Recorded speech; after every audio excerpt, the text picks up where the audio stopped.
আসসালামু আলাইকুম এভরিওয়ান, কেমন আছেন সবাই? অনেক দিন পরে ঈদের ব্লগটা নিয়ে আসলাম। আসলে এডিট করার সময় পাচ্ছিলাম না। ঈদের দিনটা এত তাড়াতাড়ি কেটে গিয়েছে, চোখের পলকেই সব সুন্দর সময়গুলো শেষ হয়ে গিয়েছে।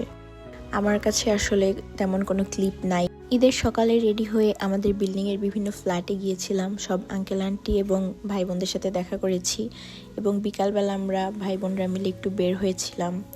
আমরা অনেকগুলো রেস্টুরেন্ট খুঁজে অবশেষে একটাতে জায়গা পেয়েছি। সেদিন এত বেশি ভিড় ছিল, খাবার আসতে দেরি হয়। রেস্টুরেন্টের পাশের একটা মাছের দোকানে আমি ঢু মেরে এসেছিলাম। আমার এগুলো দেখতে অনেক ভালো লাগে। মাছ, পাখি, গাছপালা এগুলোর প্রতি এক ধরনের আলাদাই টান আছে আমার।